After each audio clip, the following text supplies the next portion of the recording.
ব্যক্তি অভাবী, মাসের পর মাস গরুর গোশত খাওয়ার মতন সামর্থ্য তার নাই, মানুষের কাছে হাত পাততে চক্ষু লজ্জায় হাত পাততে পারে না, অভাবগ্রস্ত, নিজে খেতে পারে না, সন্তানকে খাওয়াইতে পারে না। মাসের পর মাস সন্তান বলে বাবা একটু গরুর গোশত কিনে এনে দাও, স্ত্রী বলে দেখেন টাকা তো হয়েছে একটু গোশত কেনার ব্যবস্থা করেন। সন্তানরা খেতে চায়, গোশত খেতে পারে না। আপনি যদি এই মাসে টাকা দিয়ে যদি অল্প কিছু গোশত কিনে খাওয়াইতেন, সন্তানরাও খুশি হয়ে যাইত। স্বামী ডাক দিয়ে বলে রে শোনো শোনো, গত মাসে যে চাল কিনেছি, চালের দেনা এখনো পরিশোধ করতে পারি নাই, এখনো ঋণী রয়েছি। এই মাসে টাকা বাড়তি যেটুকু আছে, ঋণ পরিশোধ না করলে রাস্তায় বের হওয়ার সুযোগ থাকবে না। আল্লাহ তাআলা বলতেছেন ইন্না আ'তাইনাকাল কাউসার ফাসাল্লি লিরাব্বিকা ওয়ানহার ইন্না শানিআকা হুয়াল আবতার। হে নবী, আপনি জানিয়ে দেন নিশ্চয় আমি আপনাকে হাউজে কাউসার দান করেছি, অতএব তোমার প্রতিপালকের উদ্দেশ্যেই সালাত কায়েম করো এবং কোরবানি করো। নিশ্চয়ই তোমার সাথে শত্রুতা পোষণকারীরাই নির্বংশ। কে নির্বংশ? যারা নবীর সাথে শত্রুতা পোষণ করে তারাই হলো চরম নির্বংশ, নির্বোধ। চিল্লায় বলেন ঠিক কি ঠিক না? আল্লাহ বলতেছেন রাসূল আপনাকে হাউজে কাউসার দান করেছি। ইন্না আ'তাইনাকাল কাউসার ফাসাল্লি লিরাব্বিকা ওয়ানহার। অতএব আপনি এখন কি করবেন? আপনাকে তো পুরস্কার দিলাম, এখন পুরস্কার পেয়ে আপনি কি করবেন? আল্লাহ শিখায় দিচ্ছেন ফাসাল্লি লিরাব্বিকা ওয়ানহার, নামাজে দাঁড়িয়ে যান, সালাত পড়েন, ওয়ানহার এবং আল্লাহর নামে কোরবানি করেন। একমাত্র আল্লাহ ছাড়া কারো নামে কোরবানি করা বৈধ নয়। আল্লাহ ছাড়া যদি অন্য কারো নামে কোনো ব্যক্তি কোরবানি করে তার কোরবানি বৈধ হবে না, সে মুশরিক হয়ে যাবে। তাহলে আল্লাহ ছাড়া কারো নামে কোরবানি করা যাবে না। এজন্য একটা মাসআলা আমরা অনেক সময় বলি কোরবানির সময় যে হুজুর আমার আব্বার নামে কোরবানি দেন, আমার নামে কোরবানি দেন। কি বলি কি বলি না? বলুন না, এই কথাটা, এই পরিভাষাটা ভুল পরিভাষা। যদিও আমার মনের ভিতরে এই উদ্দেশ্য নাই যে আমার বাবার জন্য কোরবানি দিচ্ছি, উদ্দেশ্য আল্লাহর জন্য। কার জন্য? কিন্তু আমাদের পরিভাষা ভুল। আমাদের কি ভুল? পরিভাষা ভুল। পরিভাষা ভুল কি? আমরা বলি যে আমার আব্বার নামে, আমার দাদার নামে, আমার বড় ভাইয়ের নামে এবং আমার নামে কোরবানি দেন। বলেন নাম হবে কার? আল্লাহর নামে। কার নামে কোরবানি হবে? কোনো বাবার নামে, দাদার নামে, চাচার নামে কোরবানি হবে না। কোরবানি হবে একমাত্র আল্লাহর জন্য। ফাসাল্লি লিরাব্বিকা ওয়ানহার, একমাত্র কেবলমাত্র আল্লাহর জন্য কোরবানি হবে, আর কারো জন্য কোরবানি হতে পারে। এখন তাহলে কি বলবো? বলতে হুজুর আমার পক্ষ থেকে, আমার বাবার পক্ষ থেকে, আমার চাচার পক্ষ থেকে আল্লাহর জন্য কোরবানি দেন। সুবহানাল্লাহ। বুঝতে পারছেন বিষয়টা? তাহলে পরিভাষা পরিবর্তন করতে হবে, আমাদের ভাষা চেঞ্জ করতে হবে। তাহলে আমরা কি বলবো? আমার পক্ষ থেকে, আমার বাবার পক্ষ থেকে, আমরা 7 জনের পক্ষ থেকে কোরবানি দেন। এরপরে হুজুর নাম পড়ে পড়ে বিসমিল্লাহ। বুঝে আসছে বিষয়টা? মাসআলা স্পষ্ট? অসুবিধা আছে নাকি? আচ্ছা, তাহলে আল্লাহ বলতেছেন ফাসাল্লি লিরাব্বিকা ওয়ানহার, হে রাসূল আপনি সালাত পড়েন এবং কোরবানি করেন। নিশ্চয় আপনার সাথে শত্রুতা পোষণকারী যারা আছে তারা নির্বংশ হয়ে যাবে। কারণ ওই যে আবু লাহাবের স্ত্রী, আবু লাহাবের স্ত্রী আল্লাহ রসুলকে বলেছিলেন তুই তো নির্বংশ। কাফেররা রসুলকে সর্বসময় বলতেন রসুলের কোনো ছেলে হয়েছে, রসুলের 2টা ছেলে আল্লাহ দান করেছেন, সর্বমোট 3টা ছেলে আল্লাহ দিয়েছেন। একে একে করে একটা একটা ছেলে আল্লাহ আবার নিয়ে গেছেন, বড় হয় নাই। তো কাফেররা বলতেছে দেখো লাত মানাত উজ্জাতের বরদোয়া লেগেছে, এজন্য তার বংশ কোনোদিন বিস্তার হবে না। কিয়ামত পর্যন্ত দূরের কথা, আজ থেকে 5 বছর পরে বা 10 বছর পরে তার মৃত্যুর পরে তার বংশের আর কোনো নিশানা থাকবে না। আল্লাহ তাআলা আসমান থেকে হযরত জিবরাইল আমিনকে পাঠিয়ে বললেন হে রাসূল আপনাকে সান্ত্বনার বাণী রব্বে কারীম সুসংবাদ পাঠিয়ে দিয়েছেন, ইন্না শানিআকা হুয়াল আবতার, আল্লাহ বলতেছেন, হে রাসূল শুনে রাখেন, হে পয়গম্বর প্রিয় হাবিব শুনে রাখেন, যারা আপনাকে গালি দিয়েছে, যারা আপনার সঙ্গে শত্রুতা পোষণ করে আপনাকে বলেছেন আপনি নির্বংশ হয়ে যাবেন, কারণ বংশ বৃদ্ধি করা, বংশ ছাড়াও নামকে জারি রাখতে পারেন কে? বংশ লাগবে না, ছেলে মেয়ে লাগবে না, কিন্তু নাম কিয়ামত পর্যন্ত স্বর্ণের অক্ষরে লিপিবদ্ধ করে রাখতে পারেন কে? জোরে বলেন কে? কে? আল্লাহ। আরো জোরে চিৎকার মেরে বলেন কে? আল্লাহ। আল্লাহ ছাড়া কারো ক্ষমতা আছে কি? কারো কোনো ক্ষমতা নাই। আল্লাহ তাআলা রাসূলকে সুসংবাদ শুনাইলেন, রাসূল শুনে রাখেন, আপনার নামে যারা শত্রুতা পোষণ করেছে, আপনাকে যারা নির্বংশ করেছে, তাদের নাম নিশানা আমি চিরতরে মুছে দিব। আবু লাহাবের বংশ এক পর্যায়ে নির্বংশ হয়ে গেছে। আল্লাহ তাআলাই আবু লাহাবের বিষয়, আবু লাহাবের বিরুদ্ধে একটা সূরা নাজিল করছেন, সূরাতুল লাহাব। সূরাতুল লাহাব, তাব্বাত ইয়াদা আবি লাহাবিন ওয়া তাব্বা মা আগনা আনহু মালুহু ওয়া মা কাসাব সায়াসলা নারান যাতা লাহাবিন ওয়া ইমরাআতুহু হাম্মালাতাল হাতাব ফি জিদিহা হাবলুম মিন মাসাদ। আল্লাহ বলতেছেন, আবু লাহাব তুই নিজে ধ্বংস হ, তোর স্ত্রী ধ্বংস হয়ে যাক, তোর দুই হাত ধ্বংস হোক, তোর সন্তান, তোর সম্পদ যা কিছু আছে সব কিছু ধ্বংস হয়ে যাক, কারণ তুই রাসূলকে গালি দিছ। রাসূলকে গালি দেওয়ার পরিণাম হলো তোর নাম দুনিয়াতে মানুষ বরদোয়ার স্বরূপ উচ্চারণ করবে, সুসংবাদ অনুরূপ নয়। মানুষ তোর নাম বলে ধিক্কার জানায়, ঠিক কি ঠিক না? তোর নাম উচ্চারণ করলে বললে লানত, অভিশপ্ত, ঠিক কি ঠিক না? আল্লাহ তাআলা এই ক্ষমতা রাখেন কি রাখেন না? এরপরে কোরবানি আমরা কেন করব? কোরবানির উদ্দেশ্য কি? কোরবানির উদ্দেশ্য হলো তাকওয়া অর্জন করা। কোরবানির একমাত্র উদ্দেশ্য কি বলেন? তাকওয়া অর্জন করা। কোরবানি দিচ্ছি কার জন্য? অথচ গোশ খায় কারা? গোশ কি আল্লাহ খায়? গোশ খায় কি? আমরা। কোরবানি করতেছি আল্লাহর জন্য।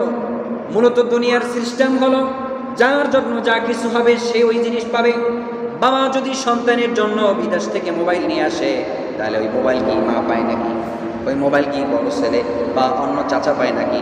না, বরং কে পায়? বাবা যার জন্য আনছে সেই একমাত্র এটার ভাগিদার, ঠিক কি ঠিক না? বড় ভাইয়ের জন্য একটা বড় সুন্দর জামা নিয়ে আসছে, এখন ওই জামাটা ছোট ভাই নিবে না, মেজো ভাইও নিবে না, ওই জামাটা একমাত্র বড় ভাইয়ের জন্য। কিন্তু দেখেন আল্লাহর জন্য কোরবানি করলাম, অথচ গোশত আল্লাহ খায় না, রক্ত আল্লাহ নেয় না, হাড্ডিও আল্লাহ নেয় না, চর্বিও আল্লাহ নেয় না, এমনকি পায়ের খুর পর্যন্ত, একটা পশম পর্যন্ত আল্লাহর কাছে যায় না, ঠিক না? তাহলে কার জন্য কোরবানি করলাম? কিসের জন্য কোরবানি করলাম? আল্লাহ ডাক দিয়ে বলতেছেন, লা ইয়ানালাল্লাহা লুহুমুহা ওয়ালা দিমাউহা ওয়ালাকিন ইয়ানালুহুত তাকওয়া মিনকুম কাযালিকা সাখখারাহা লাকুম লিতুকাব্বিরুল্লাহা আলা মা হাদাকুম ওয়া বাশশিরিল মুহসিনিন। আর এগুলোর গোশত, রক্ত, হাড্ডি তোমরা যে কোরবানি করো, যে জবেহ করো, এগুলোর গোশত, রক্ত আল্লাহর কাছে পৌঁছায় না, বরং তার কাছে পৌঁছে শুধুমাত্র তোমাদের তাকওয়া। লিমা দিমানুহু ওয়ালাকি ইয়ানালুহুত তাকওয়া মিনকুম। তোমাদের রক্ত, তোমাদের গরুর হাড্ডি, গোশত, রক্ত এগুলো আল্লাহর কাছে যায় না, বরং আল্লাহর কাছে যেই জিনিসটা পৌঁছায় তার নাম হলো তাকওয়া। তার নাম কি? তাকওয়া। আর তাকওয়া কি? আল্লাহর ভয়। কার ভয়?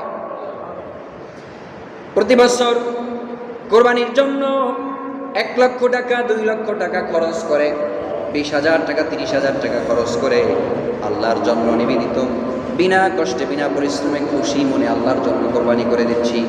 এখন আল্লাহ বলতেছেন, তুমি যে কোরবানি করতেছো, এই কোরবানির রক্ত বা গোশত, এরপরে এর যে হাড্ডি আছে, যা কিছু আছে, এই কোনো কিছু আমার কাছে পৌঁছায় না। তাহলে কেন কোরবানি করতেছো? আল্লাহ কি চায় কোরবানির মাধ্যমে? আল্লাহ চাচ্ছেন একমাত্র তাকওয়া। কার ভয়? আল্লাহর ভয়। কার ভয়? আল্লাহর ভয় ছাড়া আল্লাহর কিচ্ছু চায় না। আল্লাহর উদ্দেশ্য কোরবানির মাধ্যমে বান্দা তাকওয়া অর্জন করবে। কোরবানির মাধ্যমে বান্দা তার নিজের অন্তরে আল্লাহর ভয় উদ্দেশ্য, আল্লাহর ভয় তার নিজের অন্তরে প্রবেশ করাবে। আল্লাহকে সারা দুনিয়ার কাউকে ভয় করবে না। বান্দা 11 মাস সুদ খাইছে, 11 মাস ঘুষ খাইছে, আবার কোরবানিও করেছে, তাহলে আল্লাহর জন্য 1 লক্ষ টাকা 2 লক্ষ টাকা বিসর্জন দিতে পারলা, আল্লাহর জন্য তুমি ভয় অর্জন করতে পারলা। অথচ তুমি এখন পর্যন্ত সুদ ঘুষ ছাড়তে পারো নাই। তোমার এই কোরবানি আল্লাহর কাছে কোনো গ্রহণযোগ্যতা নাই। আল্লাহর কাছে এই কোরবানির কোনো দাম নাই। 11 মাস যেই গুনায় অটল রয়েছি, 11 মাস সুদ ঘুষের ভিতরে অটল রয়েছি, তাহলে এখন কোরবানির সময়ও যদি আমি এই গুনাহ না ছাড়তে পারি, আল্লাহ বলতেছেন এই কোরবানি আমার কাছে কোনো মূল্য নাই। কারণ কোরবানির উদ্দেশ্যই একমাত্র ইমানি তাকওয়া। বলেন কি? আল্লাহর ভয়। কার ভয়? আমরা আল্লাহর ভয়ের জন্য, আল্লাহর জন্যই, আল্লাহকে সন্তুষ্ট করার জন্যই আমরা জবেহ করতেছি, আমরা রক্ত প্রবাহিত করতেছি। এই যে নিজের পছন্দনীয় পশুকে আমরা এই যে কোরবানির সময় যদি একটা শিং, ভাঙা শিং অথবা দুর্বল পশু এনে যদি জবেহ করেন, কোরবানি হবে? বলেন হবে? এমন একটা গরু আনলেন যেই পশুটার শিং ভাঙা অথবা শিং এমনভাবে ভাঙছে মস্তিষ্ক ক্ষতিগ্রস্ত হয়েছে, অথবা একটা অন্ধ পশু নিয়ে আসছেন, দুর্বল ল্যাংড়া ঘোড়া একটা পশু নিয়ে জবেহ করে দিলেন, এই জবেহ কি আল্লাহর কাছে কবুল হবে? কোরবানি কি হবে? হবে না। সবাই তো মাসালা জানেন। তা আল্লাহ বলতেছেন, বান্দা দুর্বল পশু আমি আমার কোরবানি আমি পছন্দ করি না, আমি পছন্দ করি তোমার কাছে যেই পশুটা পছন্দ হয়, হৃষ্টপুষ্ট, ভালো, শক্তিশালী, সর্বঙ্গীন, সবকিছু নিখুঁত একটা পশু আমি পছন্দ করছি। আর নিখুঁত পশু, এই নিখুঁত পশু পছন্দ করার কারণে বান্দা যখন কোরবানি দেয় তার মনে একটা কষ্ট লাগে, আরে এত দাম দিয়ে এত সুন্দর একটা গরু কিনলাম, এত সুন্দর একটা পশু কিনলাম, আর এখন কোরবানির সময় এটাকে জবেহ করে দিচ্ছি। এই যে কষ্ট, এই যে আল্লাহর জন্য একটা ভালোবাসা, এই ভালোবাসা, এই মোহাব্বত, এইটা আল্লাহ একমাত্র দেখতে চায়। আল্লাহ দেখে বান্দা আমার জন্য কি করতে পারে, আমার জন্য সে আত্মসমর্পণ করেছে, তার কষ্টের উপার্জিত টাকা থেকে সে আমার জন্য খরচ করেছে। বান্দা তুমি কি শুধু কোরবানি করেই ক্ষান্ত, নাকি আমার জন্য তুমি সব কিছু দুনিয়ার ছেড়ে দিতে পারবা? এই আমরা কি আল্লাহর মতে চলবো না আমাদের মতে আল্লাহ চলবে? কার মতে আমরা চলবো? আল্লাহর মতে। আল্লাহর দেখানো পথে আমরা চলবো, রসুলের দেখানো পথে চলবো, নাকি আমাদের নীতি পথ অবলম্বন করে চলবো? আল্লাহ এবং তার রসুলের পথ অবলম্বন করে চলবে। ঠিক কি ঠিক না? এর নাম হলো মুসলমান। এর নাম কি? এর নাম মুসলমান। আল্লাহ বলছেন আমার জন্য কোরবানি করো। এখন আপনি আল্লাহকে বাদ দিয়ে যদি বাবার নামে কোরবানি করেন, আল্লাহকে বাদ দিয়ে যদি খাজার নামে কোরবানি করেন, তাহলে আল্লাহ বলতেছেন আমার দেখানো পদ্ধতি তোমার হয় নাই, তুমি মুমিন থেকে বহিষ্কার হয়ে ঘাড় ধাক্কা দিয়ে তোমাকে মুশরিক বানায় দিলা। মুশরিক মুমিন নয়। যে আল্লাহকে বাদ দিয়ে অন্য ব্যক্তির নামে কোরবানি করে সে কোনোদিন মুমিন হতে পারে। তো প্রিয় ভাইরা, আল্লাহ শুধু দেখতে চান ওয়ালাকি ইয়ানালুহুত তাকওয়া মিনকুম, এই তাকওয়া, আল্লাহর ভয়, এটা কতটুকু বান্দার মনে আছে এটা শুধু আল্লাহ দেখতে চান। আল্লাহ বলতেছেন কাযালিকা সাখখারাহা লাকুম লিতুকাব্বিরুল্লাহা আলা মা হাদাকুম ওয়া বাশশিরিল মুহসিনিন। হে বান্দা, এভাবেই তিনি সেসবকে তোমাদের অধীন করে দিয়েছেন, সমস্ত পশুকে মানুষের অধীন করে দিয়েছেন, মানুষের অধীনস্থ করে দিয়েছেন, যাতে তোমরা আল্লাহর তাসবিহ পাঠ করতে পারো। এজন্য যে তিনি তোমাদেরকে হেদায়েত দান করেন, সুতরাং তুমি সৎকর্মশীলদেরকে সংবাদ দাও। আল্লাহ রসুলকে শিখাই দিচ্ছেন, হে রাসূল, যারা সৎকর্মশীল, ভালো কাজে চলাফেরা করে তাদেরকে আপনি সুসংবাদ প্রদান করেন। সুবহানাল্লাহ। যারা নেক পথে চলে, ভালো কাজে যারা সবসময় চলাচল করে তাদেরকে সুসংবাদ দিয়েছেন কে? আল্লাহ। তাদেরকে বলতেছেন খালিদিনা ফিহা আবাদা, তাদের জন্য রয়েছে চিরস্থায়ী বাসস্থান, যেখানে একবার প্রবেশ করলে আর কোনোদিন বের হতে হবে। জান্নাতে যদি একবার ঢোকা যায় আর বের হওয়ার লাগবে কি? আর বের হওয়ার কোনো অপশন নেই। হযরত ইদ্রিস আলাইহিস সালামের ঘটনা জানেননি? আল্লাহকে কইলে কৌশল করে জান্নাতে ঢুকে গেছেন, এরপরে আর বের হয় না। এবার আল্লাহ বলতেছেন, কিরে তোমার না কথা ছিল তুমি বের হয়ে আসবা? তো বলতেছেন আল্লাহ আপনি তো বললেন জান্নাতে একবার যে ঢোকে আর বের হয় না, তো এখন আমি ঢুকছি আর বের হবো না। আর জান্নাত থেকে জোর করে বের করবেন ওটা আল্লাহ সুবহানাল্লাহ। মানে আল্লাহর কি সেই ক্ষমতা নাই বের করার? আছে না নাই? আছে। কিন্তু আল্লাহ বলছেন যে জান্নাতে একবার যে ঢুকবে আমি তাকে আর বের করবো না। সুবহানাল্লাহ। এজন্য যারা সঠিক পথের অনুসারী তাদেরকে আল্লাহ তাআলা সুসংবাদ প্রদান করেছেন, তারা চিরস্থায়ী জান্নাতে থাকবে, কোনোদিন জান্নাত থেকে বের হওয়া লাগবে না। এরপরে আল্লাহ তাআলা কোরবানির গোশতের ভিতরে কি রেখেছেন, কেন আমরা কোরবানি দেব, কি প্রয়োজন, গোশতের ভিতরে কি আছে? আল্লাহ বলতেছেন কোরবানির গোশতের ভিতরে তোমাদের জন্য কল্যাণ রয়েছে। কি রয়েছে?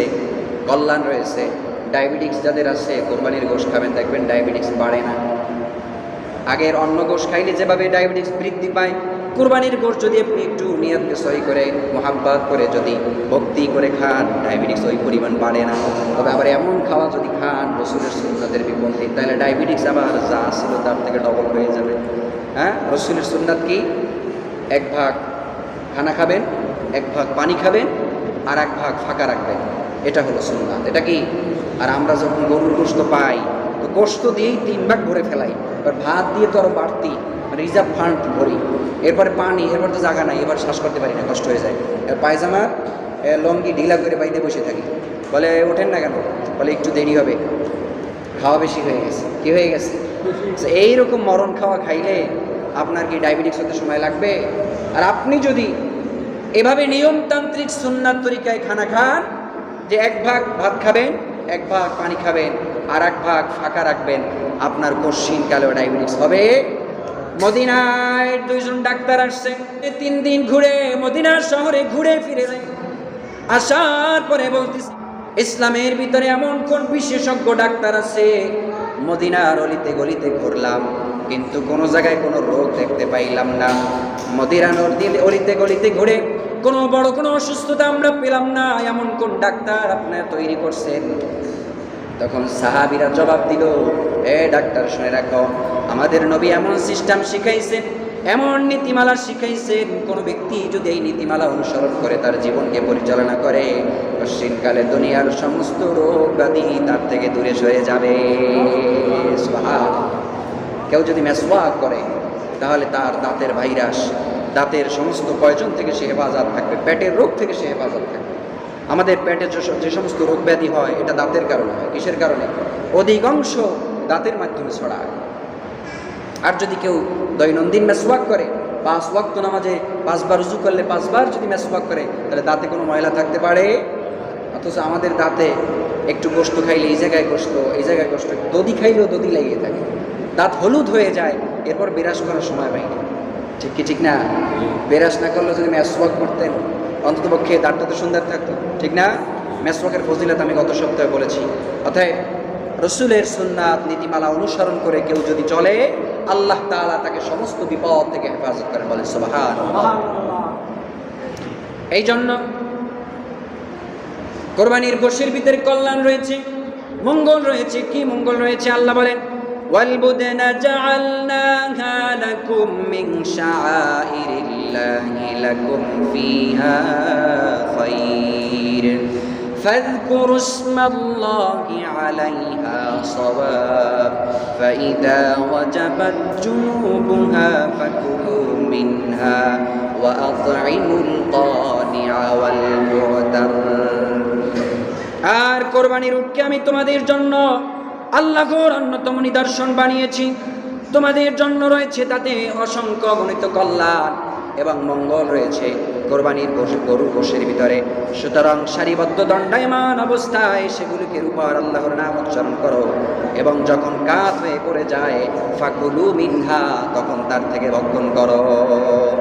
যখন কাত হয়ে পড়ে যাবে তখন তার থেকে তোমরা ভক্ষণ করো, গোশত খাও। এবং শুধু নিজে একা খাবে না, ওয়াতিমুল কানিআ ওয়াল মু'তার, নিজে একা সে জায়গা থেকে খাবে না, আল্লাহ সে জায়গা থেকে বন্টন করে দিচ্ছেন। যখন গরু কাত হয়ে পড়বে, উট যখন কাত হয়ে পড়ে যাবে, সে অভাবী মানুষ, তোমরা নিজেরাও খাবে। আগে বলতেছেন ফাকুলু মিনহা, নিজে খাও। কে খাও? আগে কাকে খাইতে বলছে?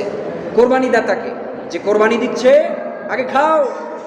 ফাকুলু মিনহা, ওয়াতিমুল কানিআ ওয়াল মু'তার, নিজে সেই গোশত ভক্ষণ করো এবং যে অভাবী মানুষের কাছে হাত পাতে না, যে মিসকিন মানুষের কাছে লজ্জাবোধ, হাত পাততে লজ্জাবোধ হয় অথচ সে অভাবী, এমন ব্যক্তি গ্রামে আছে না নাই?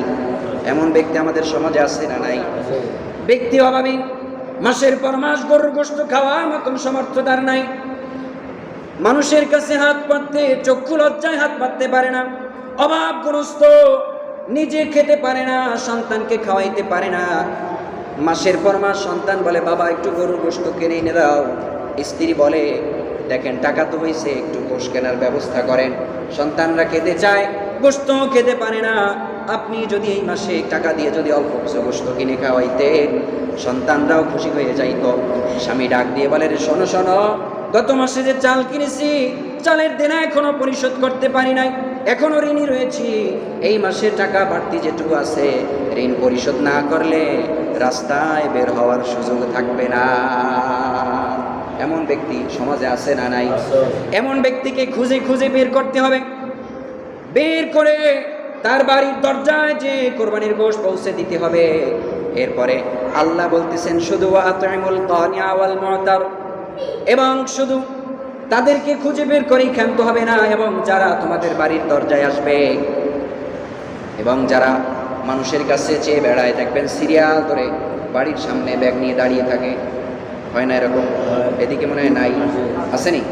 কোরবানির দিন সকালে একদল দেখবেন সিরিয়াল দিয়ে যারা কোরবানি দিয়েছে তাদের বাড়ির দরজায় মহিলারা বোরকা পরে, গরিব এতিম মিসকিন সবাই দাঁড়িয়ে যায় গোশত নেওয়ার জন্য। এখন বলবেন হুজুর এই গোশত তো তারা অনেক বেশি পায় তারপরে বিক্রি করে দেয়, এদেরকে দেওয়া তো উচিত নয়। বরং আল্লাহ বলতেছেন এরা বিক্রি করুক অথবা যা কিছু করুক না, এটা আপনার দেখার বিষয় নয়। আপনার বাড়িতে আসছে খালি হাতে না ফিরাইয়া দিয়ে কিছু হলেও তাদেরকে দিয়ে বিদায় করে দিবেন। খুশি হবেন কে? খুশি হবেন কে? কারণ যেই ব্যক্তি আপনার দরজায় আসছে সে তো চোখের লাশ, হ্যাঁ, সমস্ত লাজ লজ্জা বিসর্জন দিয়ে আপনার দরজায় হাজির হয়েছে। তার যদি সম্পদ থাকতো, টাকা পয়সা থাকতো, তাহলে চোখের লজ্জাও যাইতো না, আপনার বাড়ির সামনেও দাঁড়াইতো না, ঠিক না? এজন্য কি নিজে একা খাবেন না, তাদেরকেও দিবেন? দুই ব্যক্তি জায়গায় আল্লাহ বলতেছেন ওয়াতিমুল কানিআ ওয়াল মু'তার, কানিআ যারা এতিম, যারা মিসকিন, যারা মানুষের কাছে চোখের লজ্জায় যেতে পারে না, হাত পাতার সুযোগ নাই, নিজের মেয়েকে বিয়ে দিতে পারে না, কষ্টে মানুষের কাছে বলতেও পারে না, এমন এতিম মিসকিন কেমন, এরকম মধ্যবিত্ত যে সমস্ত ফ্যামিলি আছে তাদের দাঁড়ে দাঁড়ে বাড়িতে বাড়িতে যে আপনার উচিত তাদের দরজায় পৌঁছে দেওয়া। এই নিয়ম যদি আপনি দিয়ে দেন, আপনার প্রতিবেশী, আপনার আত্মীয় স্বজন যারা অভাবী আছে, আপনি যদি তাদেরকে দেন, খুশি হবেন কে? আল্লাহ। এবার আল্লাহ বলতেছেন কাযালিকা সাখখারনাহা লাকুম লাআল্লাকুম তাশকুরুন, এভাবে আমি এগুলোকে তোমাদের অনুগত করে দিয়েছি যাতে তোমরা কৃতজ্ঞতা প্রকাশ করো। সুবহানাল্লাহ বলবেন না? গরু যখন দেখবেন কোরবানির দিন রাত্রে, মনে করেন কালকে কোরবানি, আজকে দেখবেন রাত্রে গরুর চোখ বেয়ে বেয়ে পানি পড়ছে, এত শক্তিশালী গরু, এই পশু যদি ইচ্ছা করে দড়ি ছিঁড়ে দৌড়ে দিতে পারে, যতই শক্তি দড়ি বানান না কেন, দড়ি ছিঁড়ে আপনাকে জীবনের তরে দুনিয়ার থেকে বিদায় করে দিতে পারে। মাঝে মাঝে মোবাইলে দেখা যায় গরু মহিষে মালিককে বিদায় করে দিছে, এমনকি দেখেন নাই রাগ হয়ে গেছে, কুতা দিয়ে এমনভাবে মাটিতে নামাইয়া দিছে, জীবনের তরে মিনিটের ভিতরে হারিয়ে গেছে এই গরু। এবং শুধু গরু নয়, উট, এত বড় উট, এই উটকে আল্লাহ তাআলা মানুষের অনুগত করে দিয়েছেন। আল্লাহ বলতেছেন কাযালিকা সাখখারনাহা লাকুম লাআল্লাকুম তাশকুরুন, হে বান্দা আমি উটকে তোমাদের অনুগত করে দিয়েছি, এই গরু জীবজন্তুকে তোমাদের অনুগত করে দিয়েছি, তোমরা তাদের সামনে ছুরি নিয়ে ঘোরাফেরা করো, দৌড়ে এসে তোমাদেরকে গুতাও দেয় না, দৌড়ে এসে তোমাদেরকে আক্রমণও করে না। অতএব সে নিজে বাঁচার জন্য যদি কিছু তেজি আইড়ে গরু হয়, নিজে বাঁচার জন্য ছটফট করে লাফ দেয়। নিজের এই যে শেষ অন্তিম সময় চলে আসে, তখন হয়তো রাগে যেতে অথবা ইনজেকশন দেওয়া থাকে, ওই ইনজেকশনের পাওয়ারে লাফায়, ঠিক না? কিন্তু দেশি গরু, যেই গরু স্বাভাবিক আল্লাহ কোরবানির জন্য যেটাকে কবুল করেছে, দেখবেন কোরবানির দিন রাত্রেই তার চোখে পানি চলে আসে, কারণ তাই স্বপ্নে দেখতে পায় আমার আল্লাহর জন্য আমি কোরবানি হয়ে যাব, এই মালিককে আমি ছেড়ে চলে যাব, এতদিন আমাকে যে লালন পালন করছে, আমি তার কাছে আজকের থেকে বিদায় নিয়ে আল্লাহর জন্য আমি নিবেদিত হয়ে আল্লাহর জন্য আমাকে কোরবানি দেওয়া হবে। এই জন্য সে চোখ থেকে পানি ছেড়ে ছেড়ে আল্লাহর কাছে শুকরিয়ার বাণী শোনায়। সুবহানাল্লাহ, সুবহানাল্লাহ একটু জোরে সরে বলবেন না? প্রিয় ভাইরা আমার, এত বড় উটকে আল্লাহ তাআলা মানুষের অনুগত করে দিয়েছেন। উট যদি মানুষের পিছনে চড়াও হয়, একটা দুইটা না, অসংখ্য মানুষকে জায়গায় শেষ করে দিতে পারে। কয়টা পা বলেন? কয়টা পা? 4টা পা। একটা সামনের পা বেঁধে দিতে বলছেন। কোন পা? সামনের একটা পা এভাবে বেঁধে সুন্দর করে দড়ি দিয়ে বাঁধতে হবে।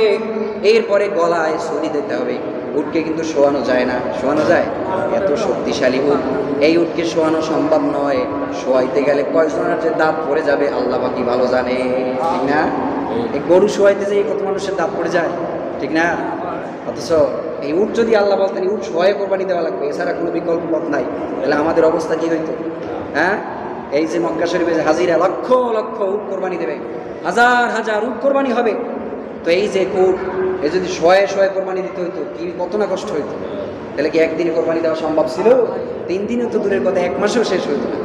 আল্লাহ বলতেছেন কিভাবে জবাই দিবা, রসুল শিখাই দিয়েছে। উট দাঁড়ানো অবস্থায় সামনের একটা পা বেঁধে দিবা, এরপরে এই যে এই জায়গায় 4টা রগ আছে। কয়টা রগ আছে? তো একটা রগের উপরে মেইন পয়েন্ট একটা রগ আছে, ওই রগের উপরে তুমি ক্ষত করে দেবা। তখন ছুরি চালাই দেবা, রক্ত কেমন যেন পানির মতন, ওই যে পানি পড়ে না পাইপ থেকে, তো ঠিক উটের নহর থেকে গলা থেকে ওভাবে পানি রক্ত পড়তে পড়তে একসময় দুর্বল হয়ে একাই কাত হয়ে পড়বে। আল্লাহ বলতেছেন ফাইদা ওয়াজাবাত জুনুবুহা, যখন উট কাঠ হয়ে যাবে, যখন এরকমভাবে কাত হয়ে পড়ে যাবে, তখন সেই মুহূর্তে তোমরা ফাকুলু মিনহা ওয়া আতইমুল কানিআ ওয়াল মু'তার, সে জায়গা থেকে গোশত ভক্ষণ করো এবং প্রতিবেশীকে দাও, অভাবীদেরকে তোমরা গোশত দান করো। বলে সুবহানাল্লাহ। এই জায়গায় একটা মাসালা আছে। মাসালা কি? মাসালা হলো গরু বা জীবজন্তুর থেকে রুহু বের হওয়ার পূর্বে যদি আপনারা কাটাকাটি শুরু করেন, তখন সেই গোশত হারাম হয়ে যাবে। কি হয়ে যাবে? আমরা অনেক সময় কষাই নিয়ে আসি, কষাই ভাড়া করি, ওরা তাড়াতাড়ি ব্যস্ত হয়ে যায়, কারণ ওদের আরও দায়িত্ব থাকে, এই জায়গা থেকে আরেক জায়গায় যাবে, এরকম একটা প্ল্যান পজিশন থাকে। তো ওরা জবাই দিয়েই তাড়াতাড়ি রকেটেই এই লড়া অবস্থায় ওরা চামড়া ছোলা শুরু করে। এটা উচিত নয়, নিষেধ করবেন, না করবেন। যতক্ষণ পর্যন্ত তার শরীর নিস্তেজ না হয়, রুহুর সর্বোচ্চ পরিমাণ যদি বের না হয়, ততক্ষণ পর্যন্ত এই গরুতে হাত দেওয়া যাবে, রক কেটে দেওয়া যেতে পারে। রক কেটলে তাড়াতাড়ি তার মৃত্যুর জন্য তাড়াতাড়ি মানে কষ্ট কমে তাড়াতাড়ি জীবন চলে যায়। কিন্তু জ্যান্ত অবস্থায় লড়াচড়া করতেছে, সেই অবস্থায় চামড়া ছোড়া যাবে না। ইসলাম শিখায়, ইসলাম নীতিমালা শিখায়, ইসলাম সৌন্দর্য শিখায়, ইসলাম পশু পাখিকেও কষ্ট দেওয়া শিখায়। প্রিয় ভাইরা, এজন্য খুবই সতর্কতার সাথে হাদিসের ভিতরে আসছে, যদি কোনো ব্যক্তি পশুর ভিতরে রুহু থাকা অবস্থায় যদি গোশত আলাদা করে ফেলায়, তাহলে ওই গোশত হারাম হয়ে যাবে, তার জন্য খাওয়া বৈধ হবে। তা আল্লাহ বলতেছেন তোমরা যখন এই গরু এই পশু যখন কাত হয়ে যাবে, ক্লান্ত হয়ে যাবে, পড়ে যাবে, যখন তার ভিতর থেকে রুহু চলে যাবে, তখন তোমরা এই ভক্ষণ করবে, এই গোশত খাবে এবং নিজেও খাবে, পরিবারকেও খাওয়াবে, এতিম মিসকিনকেও দান করবে। এবং এখন আমরা প্রশ্ন করব, হুজুর আমাদের জন্য কি এই নীতিমালা, অতীতকে এই নীতিমালা ছিল না? আল্লাহ বলতেছেন হে বান্দা শুনে রাখো, এই নীতিমালা শুধু তোমাদের জন্য নয়, এই কোরবানির সিস্টেম শুধু যে উম্মতে মুহাম্মাদের জন্য, বিষয়টা এমন নয়। ওয়ালিকুল্লিন জাআলনা মানসিকাল লিয়াযকুরু ইসমাল্লাহি আলা মা রাযাকাহুম মিন বাহিমাতিল আনআম।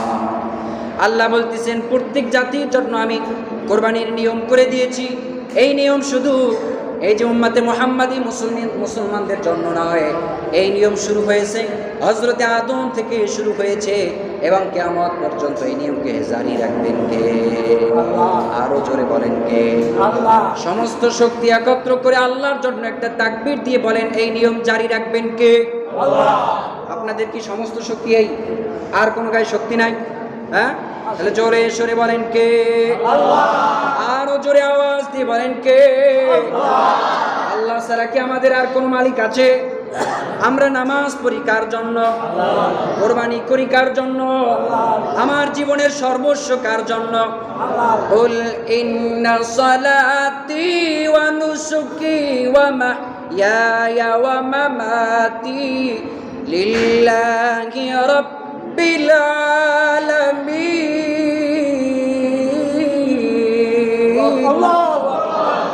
আল্লাহকে বলতেছি, আল্লাহ আমার নামাজ, আমার কোরবানি, আমার জীবনের সর্বস্ব কার জন্য? ইন্নী ওয়াজ্জাহতু ওয়াজহিয়া লিল্লাযী ফাতারাস সামাওয়াতি ওয়াল আরদা হানিফা ওয়া মা আনা মিনাল মুশরিকিন। ও আল্লাহ, আমি আপনার দিকে মুতাওয়াজ্জিহ, আপনার দিকে আমি মুতাওয়াজ্জি হয়ে গেলাম, আপনার দিকে আমার কল্লাকে ফিরিয়ে দিলাম, আপনার কাছে আমি আত্মসমর্পণ করলাম। নিশ্চয়ই জেনে রাখেন আল্লাহ, আমি মুশরিকদের অন্তর্ভুক্ত নয়। সুবহানাল্লাহ বলবেন না?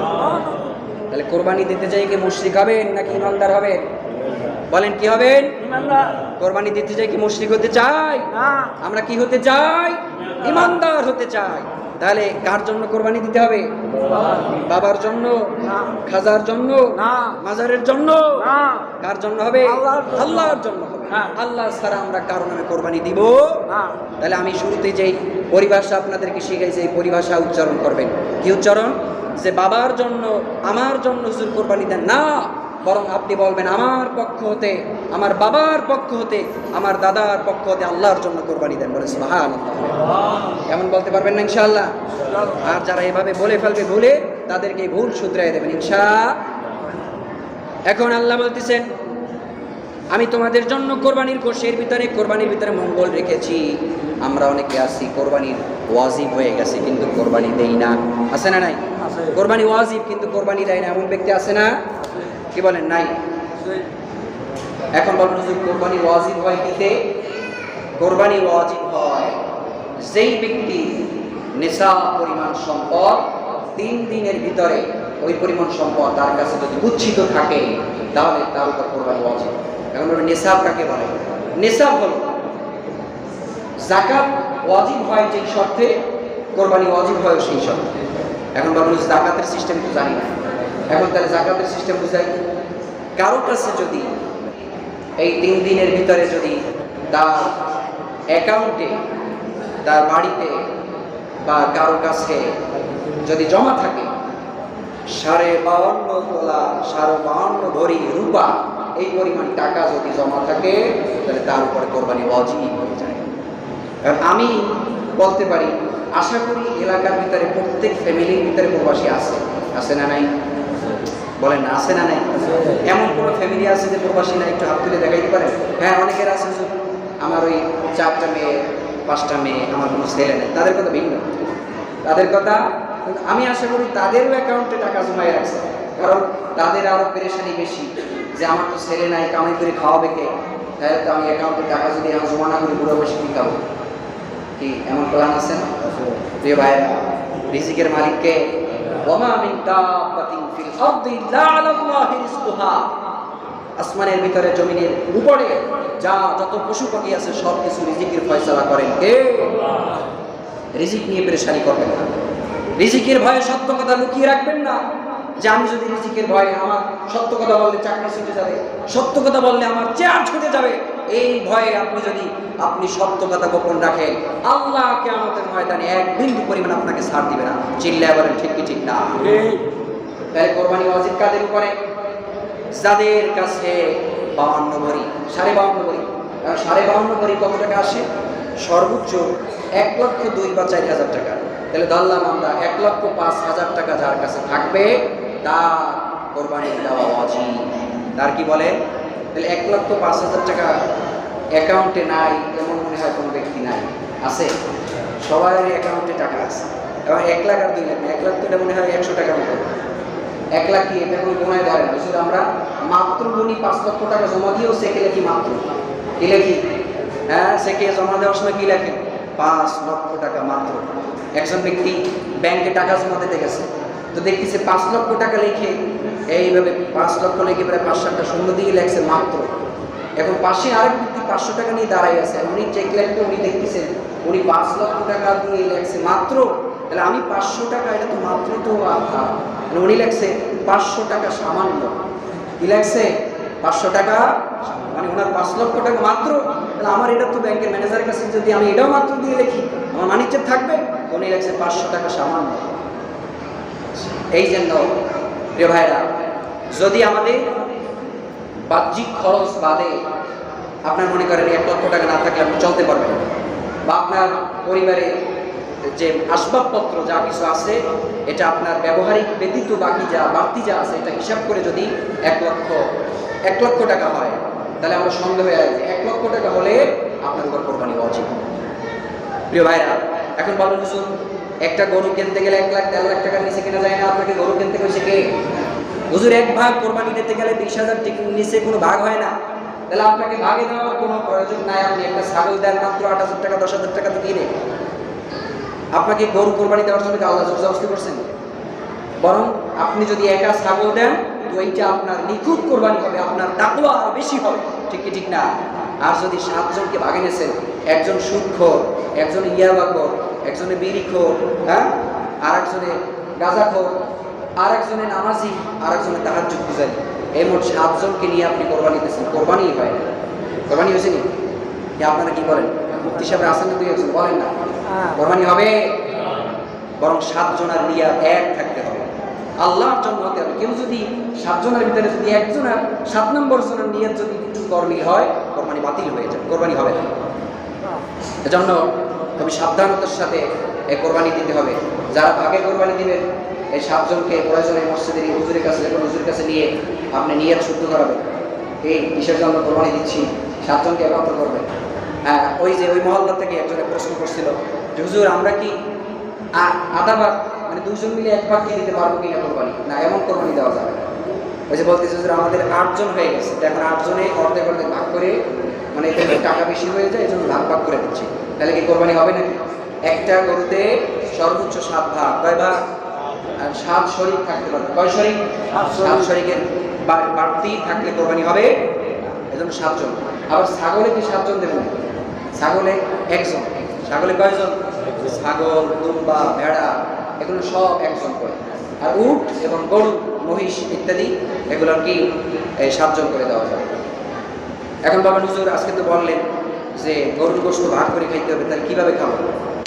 ইসলামে শরিয়াত সম্মিলিতভাবে ইমামগণ তারা একটা নীতিমালা বাতায় গেছে।